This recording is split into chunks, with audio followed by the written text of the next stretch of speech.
Temu ramah tadi tu. Temu ramah tadi You can do it. You can do it. You Ingat can do it. You can do it. But do you do it? Ini persoalan ni. Termasuk jugalah dalam soal apa tu, amal ibadat kita, muamalat kita kan, urusan seharian kita ni. Kadang-kadang tu kita tahu benda tu kita kena buat, tapi tak buat juga. Kita tahu benda tu tak sepatutnya kita buat, tapi kita buat juga. Nak buat juga. Macam mana tu? Okey, kita kadang-kadang kita rasa was-was, tapi kita bolehlah. Bolehlah. Kita ambil mudah saja semua kan. Makruh tak apa. Macam mana tu? Okay. Itulah dia. Jadi ini yang kita nak bincangkan berkenaan dengan soal halal haram dalam kehidupan ini bersama-sama dengan tetamu kita yang sudah pun bersedia. Tetapi kita nak wawarkan lebih awal ni. Ya. Kerana selepas ini kita akan berbincang langsung kembali bersama-sama dengan Ismail Adnan kerana kita nak dengarkan ucapan daripada Yang Amat Berhormat Perdana Menteri Malaysia. Ya, untuk Hari Peneroka Feldah 2016 di Jengka, Pahang ya. Dan sekarang ni kita nak cerita dahulu tentang halal haram dalam kehidupan kita. Okey, baik, kita masih lagi bersama dengan Ustaz Rushdi. Minggu lepas bersama kita cerita pasal kurban. Kali ini cerita pasal halal haram dalam kehidupan. Assalamualaikum Ustaz. Assalamualaikum Hani dan Hazri. Ya Ustaz. Baik Ustaz, mungkin kita nak bagi mukadimah sikit berkenaan dengan apa soal, sebab ramai yang kata menantikan, kata nak cerita pasal hukum ke, nak cerita pasal apa ke sebenarnya ni. Konsep atau pemahaman kita lah, yang pemahaman yang sepatutnya ada tentang halal haram dalam kehidupan seharian kita. Okey, bismillahirrahmanirrahim. Assalamualaikum warahmatullahi wabarakatuh. Hani, Hazri dan seluruhnya para penonton yang dirahmati oleh Allah SWT sekalian. Pertama sekali, hari ini kita nak berkongsi tentang bagaimana cara memahami halal dan haram dalam Islam ataupun dalam kehidupan.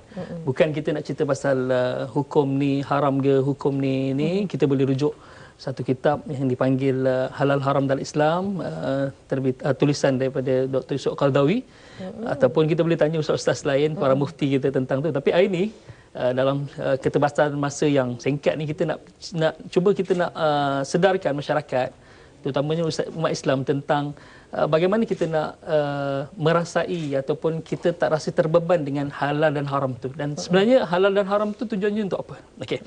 Pertama sekali, kita kena tahu perkataan halal tu apa. Halal ni berasal daripada kalimah halal, iaitu merungkai ataupun melepaskan.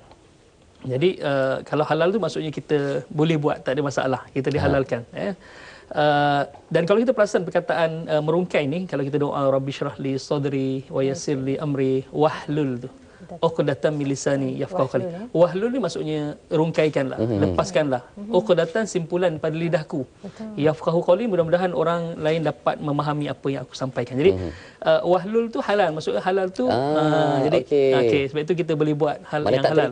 Tak terikat. Okey.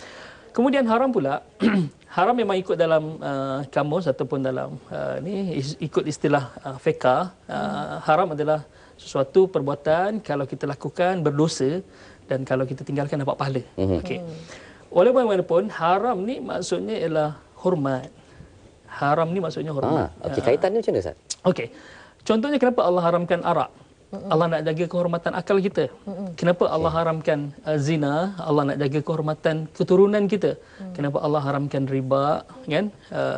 Allah nak jaga kehormatan rezeki kita, harta kita. Sebab itu haram ni maksudnya hormat. Supaya kita terasa jangan, semua haram, mana satu yang halal. Kan? Ada satu kisah makcik pergi Masjidil Haram kan. Dia berteksi jerit haram kan. Jadi makcik dia cakap, dah semua haram, mana yang halal, dia kata. Okey. Apa pula kaitan dengan haram Masjidil Haram pula? Adakah Masjidil Haram tak boleh masuk? Tak. Haram maksudnya tanah haram maksudnya tanah yang dihormati.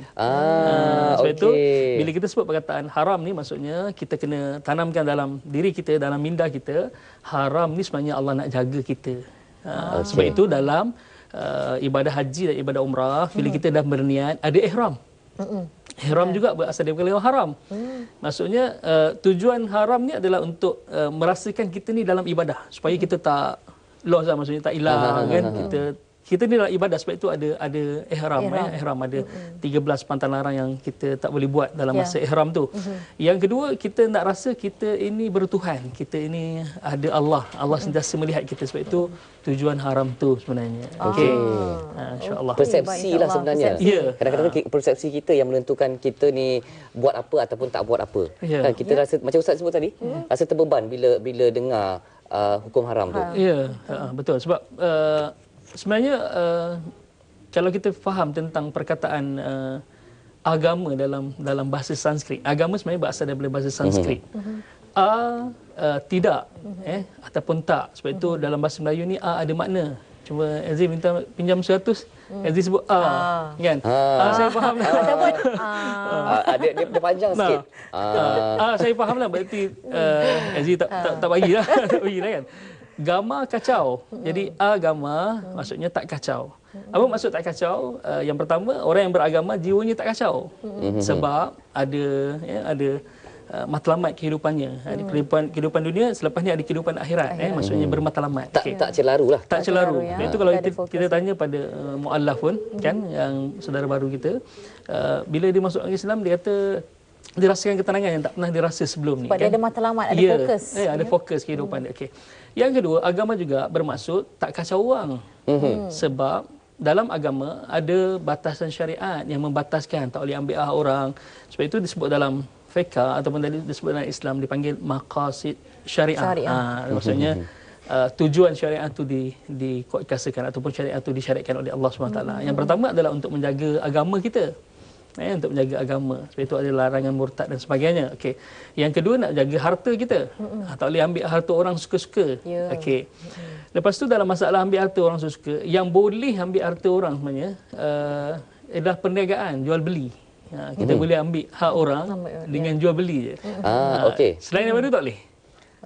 Maknanya kalau kita nak, kita beli. Kalau kita nak, kita beli.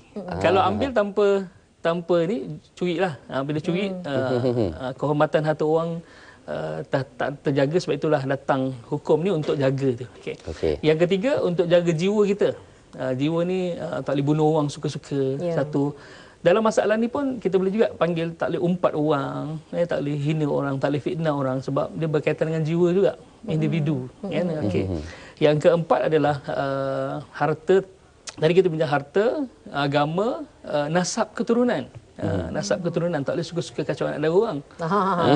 Sebab nanti kalau kita anak bujang orang pun, anak bujang orang pun tak boleh nak kacau sesuka hati sekali. Ada juga anak dara yang kacau anak bujang orang. Sebab bila kita ada anak, kita pun tak suka orang kacau anak kita. Kan? Sebab itu maqasid syariah, tujuan syariah dilaksanakan untuk itu sebenarnya. Yang seterusnya, yang terakhir adalah kehormatan. Kehormatan dari sudut aurat. Aurat dalam bahasa Arab maksudnya ialah aib, keaiban. Jadi kalau kita tutup aurat, bermaksud kita tutup keaiban kita. Jadi kalau kita melihat aurat orang, berarti kita melihat aib aib orang. Jadi Allah jaga dari sudut tu.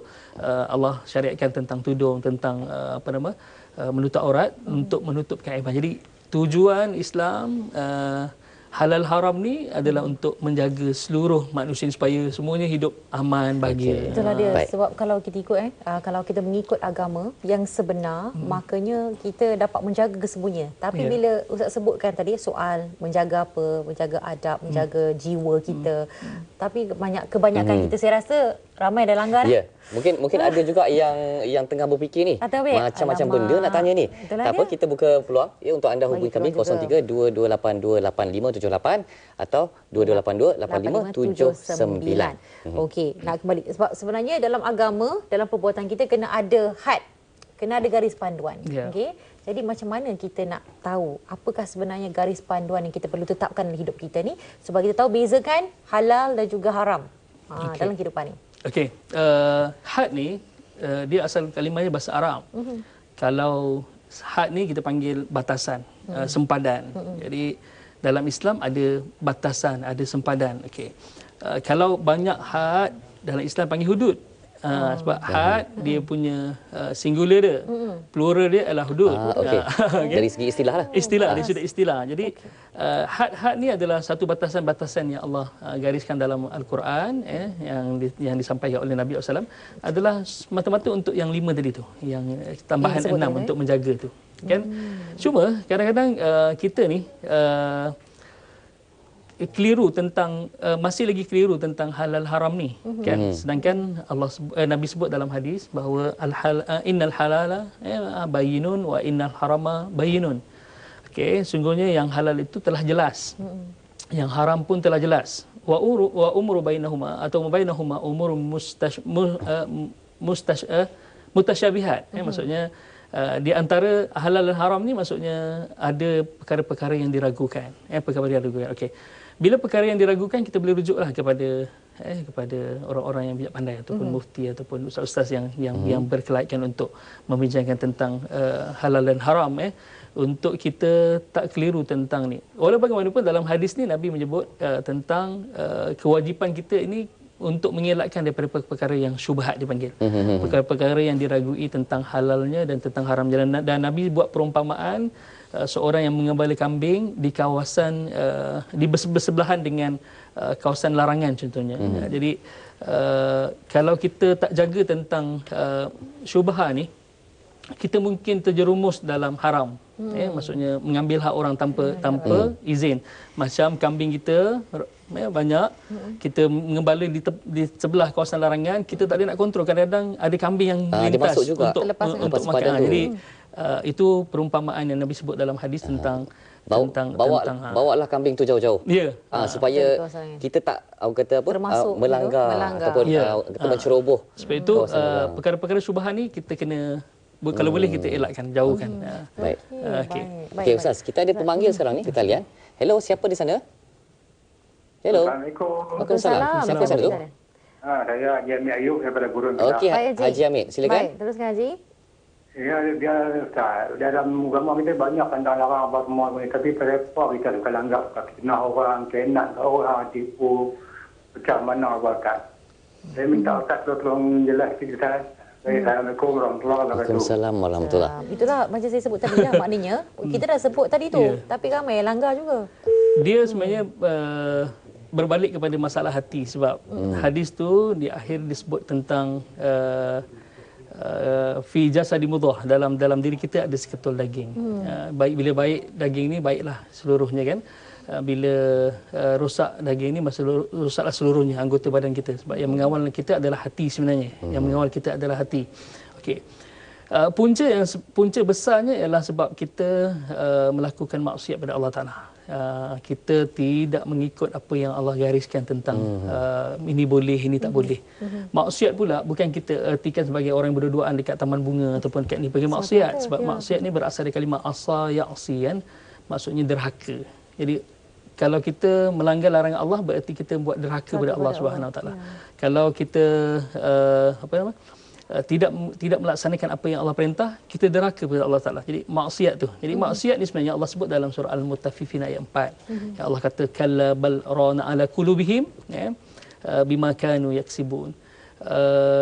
Kalla, ketahuilah bahawa maksudnya kalau kita ini mengingkari kata-kata Allah ataupun apa yang Allah sampaikan melalui Al-Quran, bal rana ala qulubihim, akan timbul satu titik hitam dalam hati kita yang menutup hati kita daripada menerima hidayah, daripada menerima nasihat yang baik untuk kita dapat nur tu, cahaya tu cahaya. Dan kalaulah setiap hari kita melakukan dosa, itu yang menyebabkan kita ini satu tak tenang, yang kedua kita sentiasa nak buat dosa lagi sebab hati kita dah rosak. Dan bila hati rosak ni lama kelamaan kalau kita tak baiki dia akan mati. Sebab itulah kita mudah untuk melanggar larangan Allah SWT. Itu bahaya tu. Ya, betul. Betul. Masalah hati. Kadang-kadang masalah hati banyak. Iri hati kan. Apa tu, ujub, rasa bangga pada diri sendiri, riak. Itu adalah penyakit-penyakit hati yang perlu kita rawati. Sebab Allah sebut dalam Quran, kalau fi qulubihim marada, pada hati mereka ni ada sakit. Fazadahumullahu marada. Allah akan tambah kalau dia tak memperbaiki diri. Jadi macam suatu pokok ni kan, dan nak layu, kalau kita tak baja dia, kita tak jaga, tak belai siram, akan mati bunga ni. Tapi kalau kita cepat untuk baja, kita bela dia, dia boleh berkembang kembali. Sebab itu jawapan kepada Haji Hamid ni tentang tu maksudnya ialah masalah hati lah. Kita ada masa sebenarnya sebelum kita ke jengka Pahang jadi rasanya banyak lagi kita boleh korek ni Ustaz. Jadi saya nak tanya Ustaz ini dari sudut pegangan kita lah sama ada kita nak amal ataupun tidak. Sebab kalau kita lihat ada kesalahan-kesalahan yang jelas hukumannya dalam Quran pun ada bagi tahu had-had yang ditentukan. Kalau kita bunuh orang ada hukumannya. Kalau kita mencuri ada hukumannya, berzina ada hukumannya. Malah dalam undang-undang perundangan negara pun ada Fitnah hukum. orang pun ada hukumnya. Rasuah ada hukumnya kan. Kena penjara ke, ya, kalau bunuh orang tu macam mana. Tapi kalau kita lebih takut pada hukuman tu, hukum-hukum ni. Tapi kalau macam tak solat, Ya. sedangkan solat tu rukun. Ya. Dan kita juga tahu selepas syahadah datangnya Adalah solat. solat. Jadi kita memandang berat pada mungkin kesalahan membunuh. Tapi solat tu kita tak jaga. Diringan-ringankan. Itu macam pula Ustaz. Okey, Allah sebut dalam Quran tentang inna solata tanha anil fahsya'i wal munkar. Sesungguhnya solat tu dapat mencegah daripada perbuatan keji dan munkar. Sebenarnya solat ni adalah perisai pada kita. Baik itu bila kita tak solat, kita boleh buat semua benda. Kita boleh buat semua benda yang Allah larang sebab kita tak solat. Kalau kita bincang tentang anak kita keluar malam, betul anak kita kurang ajar, anak kita cakap kasar dengan kita, kan? Kita cek solat dia. Kalau solatnya bermasalah ataupun tidak melaksanakan solat, sebenarnya mereka hilang perisai yang Allah berikan pada kita sebenarnya. Itu solat tu penting. Okey. Saya tak nafikanlah kalau bila datang bulan Ramadan dengan solat dan nak tengok maksudnya orang Melayu Islam kita ni, bila tentang solat dengan puasa ni, dia lebih bertitik beratkan tentang puasa berbanding solat. Okey. Ya. Okey. Puasa kemudian. Sedangkan solat dulu. Ya, tapi puasa nombor satu. Sebab itu orang Malaysia ni puasa number one lah, nombor satu lah. Okey. Kalau kita lihat kita boleh kejut anak kita untuk bangun sahur. Kadang-kadang kalau tak bangun sahur, kita dokong dia untuk ajar dia sahur. Sedangkan dia belum lagi syariat untuk bersahur. Baru umur 6 tahun, 7 tahun kita dah minta dia dah berpuasa, kan. Bila dia dah mengantuk, kita suapkan, kan. Lepas tu bila dah habis makan, kita suruh tidur. Ya, pergi tidur balik semula. Tapi bila azan subuh berkumandang, ada tak kita kejut anak kita untuk bangun subuh tadi sebagaimana kita kejut tadi untuk sahur? Kadang-kadang diri sendiri pun tak terbangun. Ya. Yang kedua, bila dia makan pada pada siang hari bulan Ramadan, kita marah. Kenapa ni, kan dosa tak boleh, kan? Tapi adakah kita cek dia solat zuhur ataupun solat asar pada itu? Satu. Yang kedua, tentang kalau kita balik kampung. Allah sebut dalam Quran tentang puasa ni, kalau wa in kuntum marda aw ala safarin fa iddatum min ayyamin, kalau kamu sakit atau kamu musafir, boleh ganti pada hari lain. Maksudnya di luar Ramadan kita boleh ganti.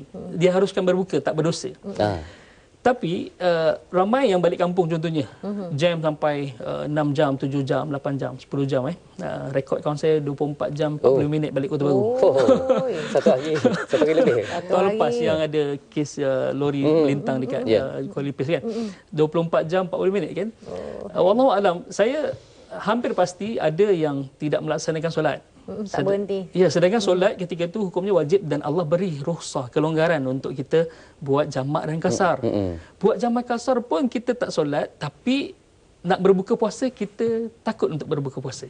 Sedangkan kalau kita berbuka puasa ketika itu, ketika kita musafir, dibolehkan berbuka puasa ketika itu. Kan? Tapi kita tak ambil rukhsah yang Allah berikan pada kita untuk tidak berpuasa pada hari itu. Tapi kita tolak benda yang wajib, iaitu solat kita tidak laksanakan walaupun itu, kan. Jadi itulah, kita kena nanti kita ada satu bab solat ni. Sebab saya rasa ini yang selalu orang ringan-ringankan sebenarnya. Dan juga Ustaz, kadang-kadang tu kita terikut-ikut dengan masyarakat ataupun orang sekeliling kita. Macam Ustaz sebutkan tadi, kadang-kadang kita tahu tapi disebabkan orang memerhati. Jadi malulah, seganlah. Jadi disebabkan malu, segan, tak nak orang mengata kita. Kita terbuat benda yang salah. Yalah, sebab ada yang sebab dah dalam kesakan tu ada yang macam solat tepi jalan. Bagi mereka macam nampak canggung. Padahal sebenarnya kalau di kita tengok di tanah suci Mekah sendiri, di Madinah, ini satu benda yang bukan asing ataupun yang pelik. Persoalannya, kan, budaya kita ataupun benda itu tidak didedahkan pada kita, kan. Maksudnya tentang kita solat mesti ada sejadah, solat mesti ada kopiah. Kalau wanitanya terlekung, kan. Sedangkan macam Hani ni pun dah boleh solat dah ni. Dah menutup aurat, kan. Maksudnya okey, tak ada masalah. Yang penting menutup aurat, kan. Jadi kita kena faham Islam tu. Sebab itu udkhulu fi silmi kafah. Masuklah kamu dalam Islam seluruhnya, jangan ambil separuh-separuh. Jadi kalau kita nak memahami Islam tu, kena memahami secara total, secara semuanya. Maksudnya bukan satu-satu bab. Satu-satu bab. Betul. Apabila kita mengamalkan sesuatu kebaikan tu secara bersama-sama, benda yang dulunya tak biasa boleh jadi biasa, dah tak nampak pelik lagi selepas ini. Cumanya Cumanya itu akan berlaku kalau satu komuniti tu semua orang buat benda yang betul. Ya. Macam mana pula kalau contohnya dalam komuniti kita, kita dah biasa dengar orang kata, alah yang ni sunat je tak wajib pun, tak apa, tak buat pun tak apa. Yang ni tak apa, yang ni makro kan, tak apa, tak berdosa pun, tak salah kalau buat, boleh buat. Pemahaman yang sebegini masih ada dalam masyarakat kita. Kita sambung perbincangan kita. Ustaz, ada komen Ustaz tentang perkara ini? Okey. Pertama sekali kita tahu, sebab itu kalau kita faham, kalau kita lihat kepada kitab-kitab fiqh ataupun kitab-kitab lama, kita panggil kitab kuning lah, yang diajar di sekolah-sekolah pun ataupun sekolah agama, dia bila sebut pasal solat, dia ada filorah, dia sudut bahasa apa, dia sudut syarak apa. Dia sudut bahasa sebenarnya ada tuntutan, ada yang kita kena memahami dia sudut bahasa dulu. Supaya lahir rasa pada kita ni, rupanya kita ni ada tuntutan padanya. Okey. Perkataan makruh ni sebenarnya berasal daripada kalimah kariha, maksudnya benci. Jadi makruhun maksudnya kena benci. Okey. Walaupun dalam kitab fiqh disebut bahawa makruh ini buat tidak ada apa-apa, dalam kurungan maksudnya buat tidak berdosa, tinggal dapat pahala. Tapi kita ambil yang takrifan pertama tu, buat tak ada apa-apa, tinggal dapat pahala. Jadi kalau buat tak ada apa-apa, sebenarnya tak. Sebenarnya makruh ni maksudnya bila kita buat, kita dibenci oleh Allah, kita dibenci oleh Nabi. Dan kenapa Nabi tak buat? Sebab perbuatan tu dibenci, makruh. Sebab itu kita tak boleh nak kata ni makruh je. Kita tahu kita kena benci. Mungkin kita doa hari-hari kita nak pakai welfare contohnya kan. Tak makbul-makbul doa kita. Tak makbul-makbul doa kita. Rupa-rupanya mungkin setiap hari kita buat perkataan yang makruh. Maksudnya kita dibenci. Maksudnya sebab itu mungkin yang menghijab doa kita. Sebab makruh tu maksudnya kariha, benci. Jadi makruhun kena benci, sebab itu kena tahu, bukan tak ada apa-apa. Itu kena betulkan. Betul, kita terlalu ambil ringan. Ya. Kerana itulah banyak perkara-perkara. Sebab mungkin kita takrifkan dari sudut tu, buat tak ada apa-apa, tinggal dapat pahala. Ada orang pula kata tak apa Ustaz. Dulu kan di pasar raya makro kan. Lepas tu orang kata tak apa Ustaz, makro je, belum Giant. Ada pula yang buat gitu kan. Okey. Gurau-gurau lah. Gurau-gurau, okey. Dari sudut tentang sunnah pula, okey. Saya nak bawa satu analogi tentang sunnah ni, okey. Sunnah ni suatu sunnah ni sebenarnya jalan. Jadi yang Nabi buat, lepas tu Nabi tinggalkan pada kita, dari sudut perbuatan ke, dari sudut percakapan Nabi ke, akhlak Nabi, sifat tubuh badan Nabi, itu dipanggil sunnah. Jadi kalau kita mengikut jalan yang tinggalkan oleh Nabi, kita dapat pahala sunnah. Okey. Okey. Kalau kita bincang tentang sunnah ni, analoginya tentang gini. Walaupun kita tidak diperintahkan untuk buat, kita hanya digalakkan untuk buat. Maksudnya kalau kita tak buat amalan sunnah ni, hukumnya taklah berdosa kan. Okey. Tapi kita digalakkan. Macam kita buat satu undang-undang di rumah lah. Okey.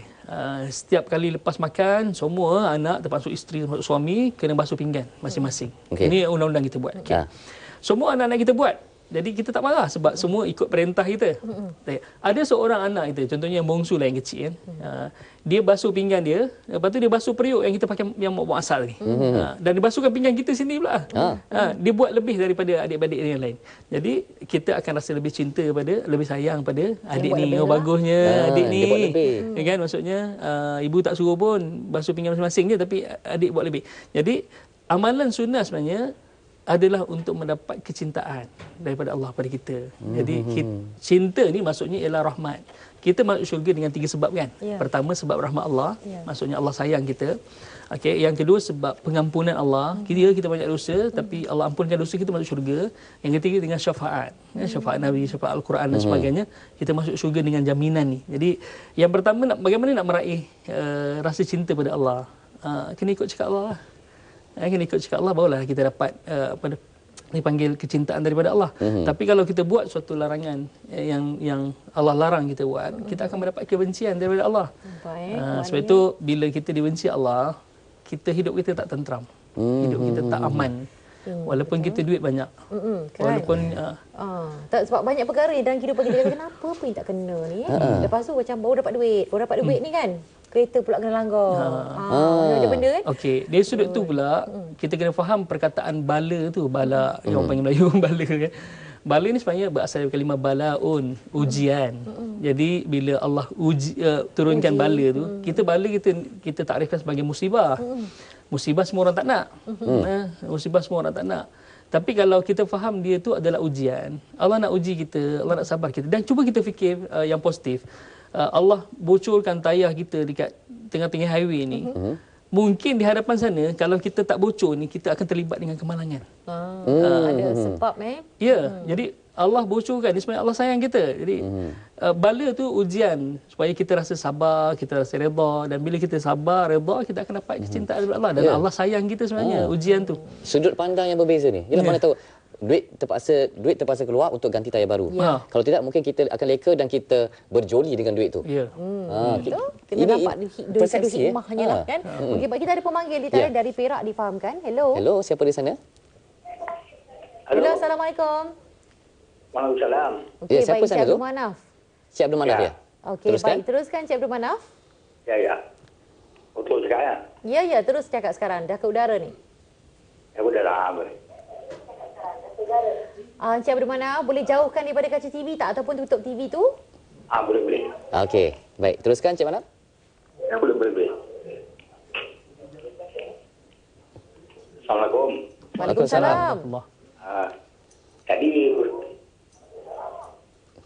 Tadi ada ustaz tu beritahu kan, kenaan kita lebihkan puasa, sedangkan sembahyang kita tinggal kan. Mana sembahyangnya sepatutnya utama dulu, betul tak? Kalau kita tak solat, bila kita puasa, saya rasa pahala kita tak dapat ya. Ya? Ya. Pahala kita tak dapat kan. Jadi macam mana kalau kita terang-terang dalam Quran beritahu hukum yang diterima Allah hukum hudud, tapi kita ramai orang kan berekik dengan hudud. Bahkan banyak mimpi kita yang kritik hudud ni kena zaman apa semua kan. Saya kan pula contoh macam kerajaan kita ni kan, yang kritik kita terang-terang dan abang kita akan jalankan hudud, tapi ramai kita sokong. Okey. Baik. Itu soalannya. Cik Abdul Manaf? Ya, itu soalannya Cik Manaf. Okey. Baik, itu soalannya Cik Abdul Manaf. Bagi ayat dia, saya ayat dia. Okey. Tilka hududullah wa man yuti'i wa rasulahu yudkhilhu jannatin tajri min tahtiha al-anhar khalidina fiha wa dzalikal fawzul 'azim. Wa may ya'si Allah wa rasulahu wa yata'adda hududah yudkhilhu naran khalidan fiha wa lahu 'adzabun muhin. Dan itu dzalika bi annahum karihu ma anzalallahu fa abata 'amalahum. Macam mana? Okey. Itu soalannya? Jadi di ulama tak berani serta hudud ni. Tak berani. Ya. Okey, baik. Dulu saya tak pernah dengar. Baik, terima kasih Cik Manaf. Manaf. Okey, kita bagi laluan kepada Ustaz untuk beri jawapan sebab kita nak bagi juga peluang yang lain untuk berbicara dengan kita. Ya, kedudukan hukum had ni, hukum takzir macam mana? Okey. Apa yang kita kena faham sebenarnya Ustaz? Okey. Pertama saya sebut tentang solat tadi kan. First sekali sebut tentang solat. Okey. Solat sebenarnya imaduddin, tiang agama. Jadi as-solatu imaduddin, solat itu tiang agama. Wa man aqamaha faqad aqamaddin. Siapa yang membangunkan solat, dia membangunkan agama. Wa man tarakaha faqad hadamaddin. Siapa yang meninggalkan solat ini, dia merosakkan agama, meruntuhkan agama. Jadi solat ni satu pentinglah yang tadi tentang tu. Okey. Tentang masalah hudud ni sebenarnya ya betul, kita kena tahu sebagai seorang Islam, kita kena berpegang kepada ini adalah hukum Allah yang wajib kita tegakkan.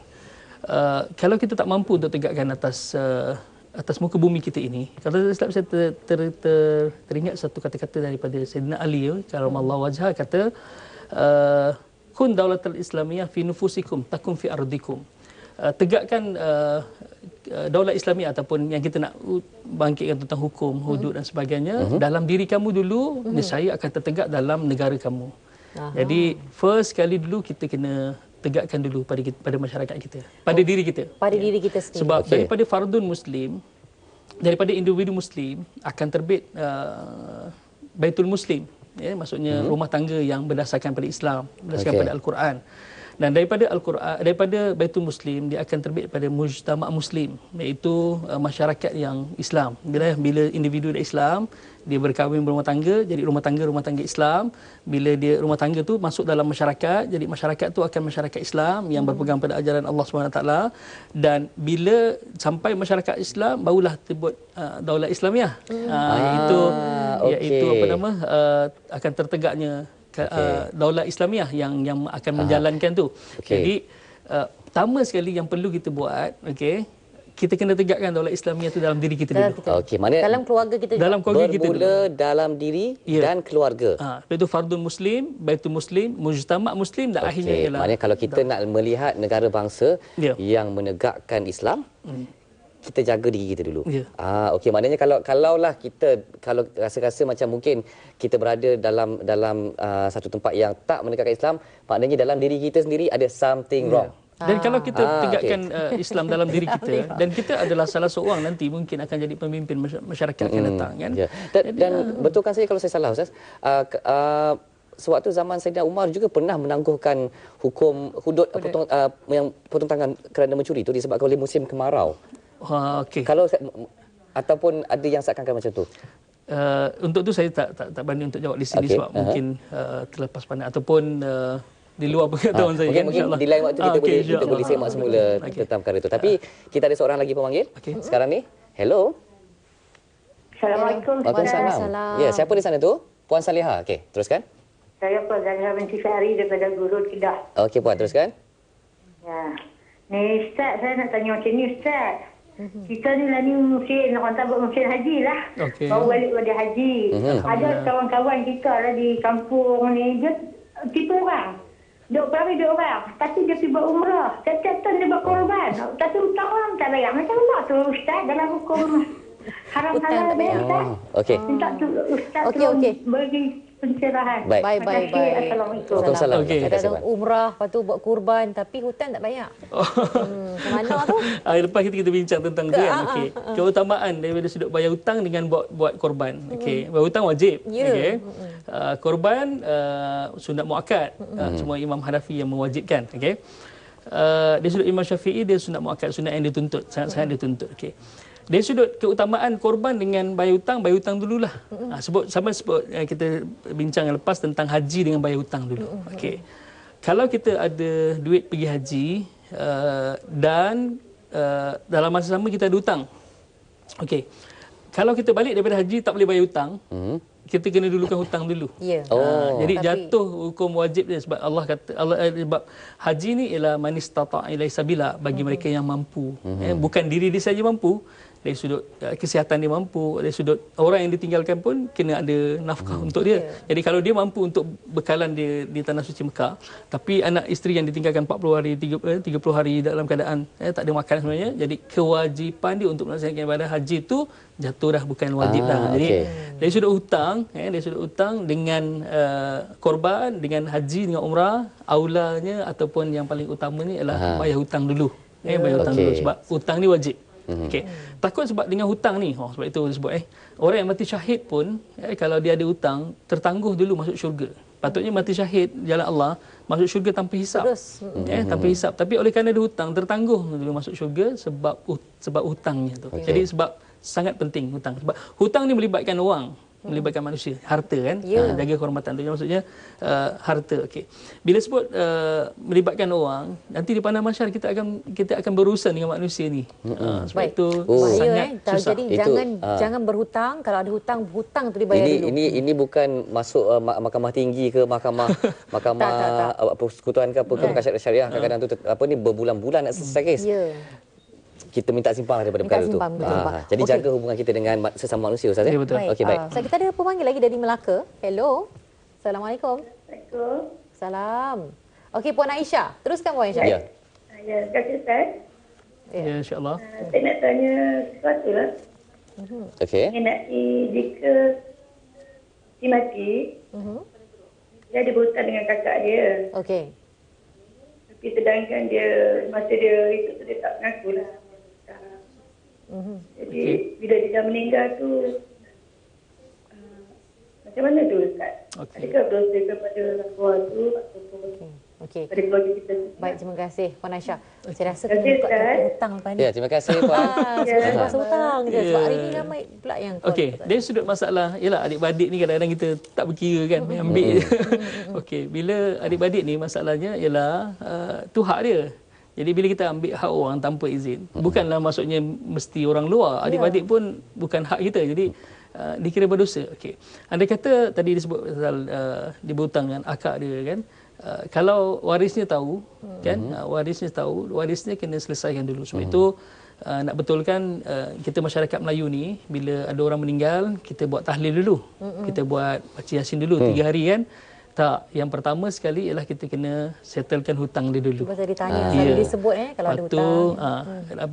Kita memang tolak tepi untuk badal haji dulu sebab kalau dia tak buat haji. Barulah dibagi harta pusaka tersebut. Bila ada harta pusaka tersebut, barulah kita sibuk tentang tahlil, nak buat kenduri apa sebagainya tu. Ya, kadang-kadang bila kita kata bila seorang tu meninggal, bukan harta dia lagi. Bila seorang tu meninggal, bukan harta dia lagi, bukan harta si mati lagi dah. Harta kepada waris yang tinggal.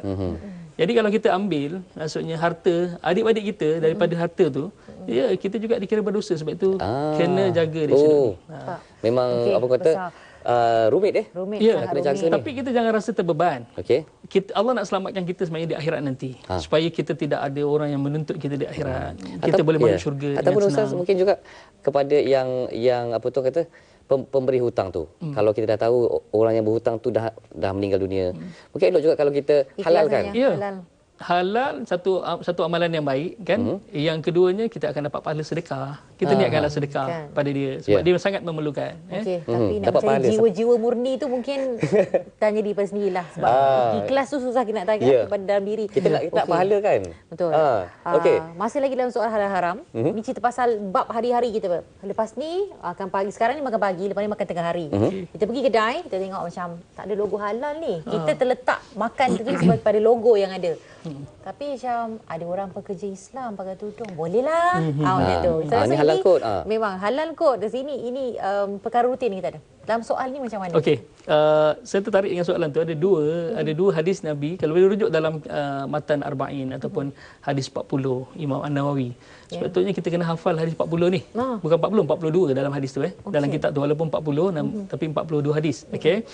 Hadis yang ke-11 saya sempat rujuk tadi tentang da' ma yaribuka ila ma la yaribuka. Maksud kata Al-Hasan bin Ali. Hadis Tirmizi. Tinggalkan apa yang meragukan kamu kan dan berpindahlah kepada sesuatu yang tidak meragukan kamu. Okey. Dalam satu hadis lagi, hadis ke-20 daripada Matan Arba'in juga, daripada Wabisah, seorang sahabat Nabi yang bertanya kepada Nabi SAW kan, dan Nabi kata istafti qalbaka, minta fatwalah pada hati kamu walaupun orang sudah berfatwa untuk kamu. Dan Nabi kata Allah letakkan benda yang halal tu ketenangan padanya dan Allah letakkan benda yang haram tu rasa was-was, ragu-ragu dan tidak tenang padanya. Jadi sebenarnya kita boleh minta fatwa dari hati kita. Nampak kadang-kadang ada logo halal pun. Ada logo halal pun. Kita kalau rasa macam saya terlibat dengan industri halal kan. Saya penasihat syariah Halsing Group yang buat program produk halal luar negara. Baru ni pergi Jepun. Walaupun kita dah tengok dia punya kandungan bahan tu, nak lepas kat tekak ni masya-Allah.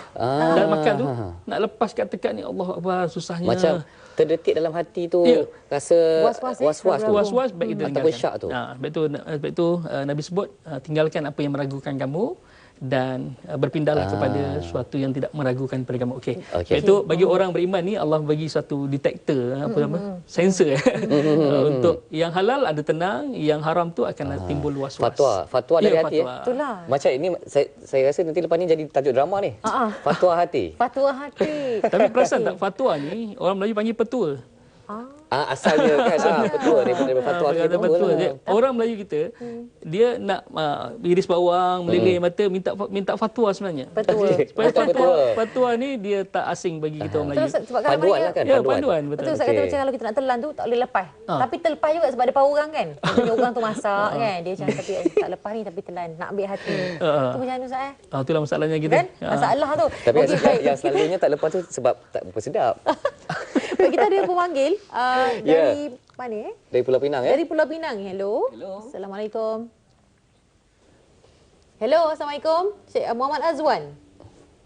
Hello, Cik Azwan. Cik Azwan. Okey. Baik, mungkin Okey, tak apa. Cik Azwan nanti boleh hubungi kami semulalah kalau ada kesempatan masa. Ya, sebab kita pun sebenarnya akan ke Pahang lepas ni. Lagi satu Ustaz, untuk diri kita sendirilah. Pegangan kita seharian, kadang-kadang tu kita tahu hukum hakam yang kita nak buat. Lepas tu ada kelonggaran-kelonggaran yang diberikan. Contohnya macam masa kita musafir, solatnya macam mana ataupun puasanya macam mana. Lepas tu ada jugalah kelonggaran lain ikut situasi kan, dalam institusi darurat misalnya jam, jalan sesak ni, tak sampai rumah, tak tempat nak solat. Kita tahu ya, dan macam-macam lagi kesulitan seharian tu. Tapi kita macam seolah-olah ada rasa keraguan.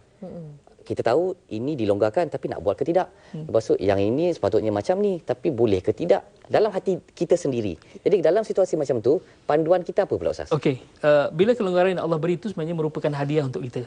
Kena tahu hadiah. Okay. Macam solat, memang betul kita sekarang ni ada kapal terbang, ada kereta api laju dan sebagainya. Kita boleh, tak ada masalah pun dari sudut tak menyusahkan kita pun, tapi ini adalah hadiah oleh Allah kepada orang yang bermusafir kerana dia, kan, bermusafir kerana dia. Jadi kita ambil kelonggaran tu seolah-olahnya kita terima hadiah daripada Allah, dan Allah lebih suka berbanding kita solat penuh tambah 4 rakaat, ambil yang 2 rakaat tu lebih utama ataupun lebih disukai sebab kita ambil hadiah daripada Allah Subhanahu Wa Taala. Okey.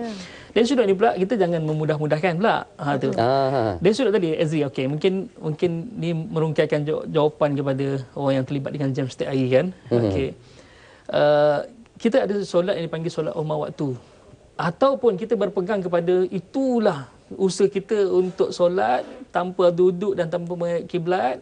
Boleh. Maksudnya kita solat dalam keadaan pegang steering tu, jaga brake, jangan tak brake. Masa kita rokok, tunduk sikit. Okey. Sujud tunduk lagi rendah sikit, jangan rendah sangat pula, nanti kan terlanggar kita depan kan. Okey, tunduk sikit. Kita boleh laksanakan solat dalam keadaan kita duduk. Itu dikira solat ya? Ustaz, tanpa wuduk. Ya, tanpa wuduk. Okey. Kalau kita, lebih baiknya pada saya kita niatkan sebagai solat umar waktu, sebab walaupun Nabi tak buat tapi ada para sahabat yang buat, dan Nabi dia diam, maksudnya dia membenarkan boleh benda itu dilakukan. Jadi kita ambil solat umar waktu, maksudnya balik rumah kita qada sebab tadi solat kita tak sempurna. Tapi ada pula pendapat ulama kata kalau kita dah niatkan itu adalah usaha terakhir kita untuk solat. Macam kita solat nak cari kiblat kat mana ni? Kita dalam hutan ni. Ya. Rasa-rasa sini kot. Situlah kiblat kita. Solatlah. Okey. Bila kita solat, tiba-tiba esok lusa, salah lah kiblat malam. Adakah sah solat tu? Sah. Maksudnya usaha terakhir kita untuk tahu tentang tu kan. Jadi kalau berpegang pada pendapat yang kedua, maksudnya itulah usaha terakhir kita untuk solatlah. Jadi maknanya lebih kurang macam orang sakit jugalah. Kita tak boleh nak bangun, tak boleh nak apa kata berdiri. Jadi kita solat dalam keadaan macam tu. Jadi ibaratnya macam tu. Okey. Jadi kita kena laksanakan juga. Solat ni penting sebenarnya. Solat ni sangat penting. Dan itu juga untuk ibadah-ibadah yang lain, amal-amal yang lain juga. Ya. Boleh dipakai? Bila ada macam contohnya darurat, macam kita keputusan bekalan makanan dalam hutan kan, tak ada binatang yang halal lalu kita melintas kan, ada khinzir pula yang melintas kan, boleh makan, tapi makan untuk melepaskan daripada kita ni daripada mati kelaparan, bukan makan sampai kenyang. Bukan makan dia jangan buat barbecue pula kat situ. Dia tak boleh lepas. Okey, baik, kita ada pemanggil tadi Encik Wan Azwan dari Pulau. Terputus sekali pula lagi. Sempat lagi kalau nak hubungi kami, tapi masa sangat terhad juga. Sangat terhad. Okey, kali ni kita nak bawakan lintas langsung terus dari Felda Jengka untuk ucapan dan juga perasmian Hari Peneroka Felda 2015 oleh Yang Amat Berhormat Perdana Menteri. Sebentar saja lagi. Okey. Baik. Jadi Ustaz, bagaimana pula ya kalau kita nak dalam keadaan kita tak tahu hukum. Maknanya ilmu tu belum sampai dekat kita. Kita ni mungkinlah ya kadang-kadang tu tak sempat nak belajar pasal cara untuk qasarkan solat. Kita tak tahu caranya. Okey, kita boleh cakap pasal kawasan ni, Ustaz. Termasuk sekali mereka yang tadi Ustaz kata hadiah untuk kita. Lebih baik kita buat yang kasar semua, jamak semua. Tapi masa yang sama, orang sekarang ni ramai yang pergi melancong. Okey, dia bersenang lenang untuk membeli belah. Dalam soal tu macam mana pula? Okey. Sebab itu saya sebut tadi, solat ni hadiah daripada Allah. Bagi orang yang bermusafir kerana Allah. Okey. Kalau dia bermusafir kerana maksiat, maksiat ni banyaklah. Nak pergi disko ke, nak pergi mana ke, ataupun Allah alam nak pergi habiskan duit ke kan, tidak layak untuk dia. Okey. Maknanya kalau semata-mata nak pergi melancong? Melancong boleh sebab kata Allah kul siru fil ardi fanzuru kaifa kana ibadal haq. Okey, kita akan ke Pahang, tapi nak minta Ustaz jawab secara ringkas paling ringkas Ustaz. Dalam keadaan kita tak tahu, maknanya ilmu tu tak sampai ke kita lagi. Belum belajar cara nak qasar ataupun ibadat lain ni. Kita tak belajar lagi. Itu macam mana? boleh kita laksanakan yang kita tahu. Maksudnya kita boleh buat tidak kasar dan tidak jamak lah, Apa yang tamam kita lah. tahu lah. Okey, maknanya ikut pengetahuan kita lah. Ya, Ustaz tak habis tadi pasal pelancong tu maknanya boleh lah boleh. Boleh. Aha. Tak risau ni. Boleh. Ada nak ramai okay. Pelancong sekarang ni kan. Okey, baik. Kita untuk awal pun kita nak bawakan pada anda terus daripada Felda Jengke Pahang. Kita akan banyak terima kasih jugalah Ustaz. Terima kasih Ustaz Rusdi ya, penerangan yang jelas tentang situasi seharian kita.